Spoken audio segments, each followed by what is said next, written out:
नमस्कार, मैं हूं स्वाति रायना। आज हम इंश्योरेंस की कंफ्यूजन को दूर करेंगे। मेडिक्लेम पॉलिसी और हेल्थ इंश्योरेंस दोनों के क्या क्या फायदे हैं। आप में से कई लोग ये सोचते होंगे कि मेडिक्लेम और हेल्थ इंश्योरेंस दोनों तो सेम ही होते हैं ना। आपको बता दें कि दोनों का मकसद सेम है पर फीचर्स अलग अलग हैं। तो चलिए इस कंफ्यूजन को दूर करते हैं और जानते हैं मेडिक्लेम पॉलिसी और हेल्थ इंश्योरेंस दोनों में क्या समानताएं हैं, दोनों में क्या डिफरेंस है। सबसे पहले मेडिक्लेम पॉलिसी क्या होती है।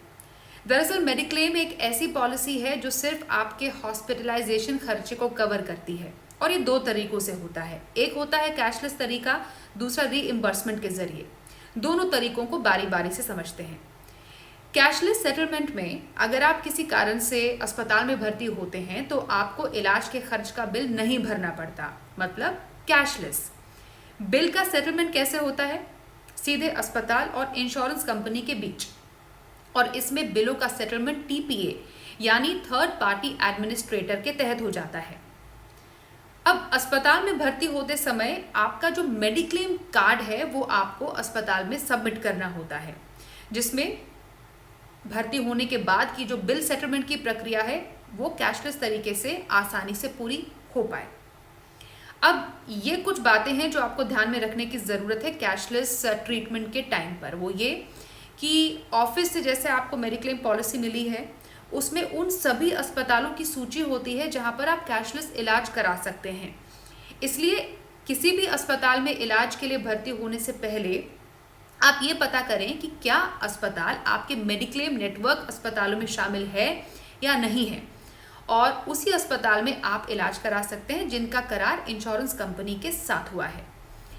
लेकिन कई बार ऐसी स्थिति भी आ जाती है जब आप अस्पताल में भर्ती होते हैं, वो अस्पताल आपके मेडिक्लेम अस्पतालों की सूची में शामिल नहीं होता है।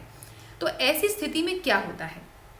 ऐसी स्थिति में आपका अस्पताल का बिल रीइंबर्स हो सकता है, मतलब पहले आप अस्पताल का बिल भरें और फिर वो रकम आपको रीइंबर्समेंट के रूप में मिल जाएगी, और इस पूरी प्रोसेस में थोड़ा समय लग सकता है। बस आपको क्या करना है, बिल रीइंबर्स कराने के लिए जो थर्ड पार्टी एडमिनिस्ट्रेटर है यानी टीपीए, उससे संपर्क करना पड़ेगा और आपका जो खर्चा है वो रीइंबर्स हो जाएगा। तो ये कुछ बातें हैं जो कि मेडिक्लेम पॉलिसी को लेकर ध्यान में रखने की ज़रूरत है। और हाँ, मेडिक्लेम पॉलिसी का लाभ उठाने के लिए कम से कम 24 घंटे का हॉस्पिटलाइजेशन ज़रूरी है। कुछ और समानताएं और डिफरेंसेस हम आपको बताएंगे, लेकिन उससे पहले जानते हैं हेल्थ इंश्योरेंस क्या है।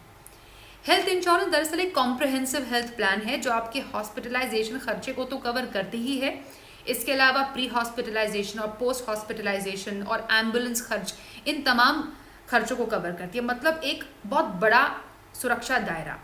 इसमें भी दुर्घटना या फिर गंभीर बीमारी होने पर, जैसे क्रिटिकल इलनेस से अगर आपकी इनकम पर कोई असर पड़ता है, कमाई करने की क्षमता पर असर पड़ता है, तो उसकी भरपाई आपकी पॉलिसी करती है।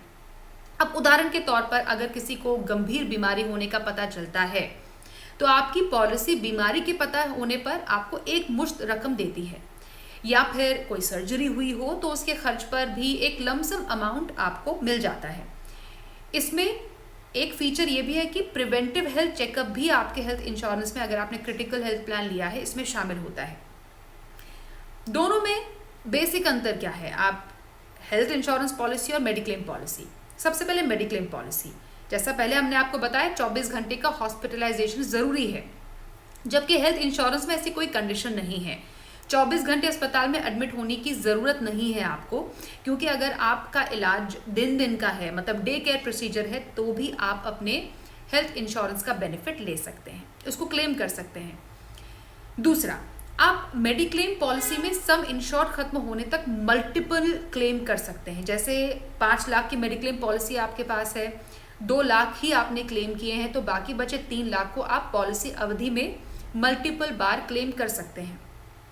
जबकि हेल्थ इंश्योरेंस खासतौर पर अगर क्रिटिकल इलनेस प्लान है या एक्सीडेंटल डिसेबिलिटी कवरेज है, उसमें सम एश्योर्ड राशि आपको लमसम अमाउंट यानी एकमुश्त दे दी जाती है, मानिए बीमारी पता चलने पर।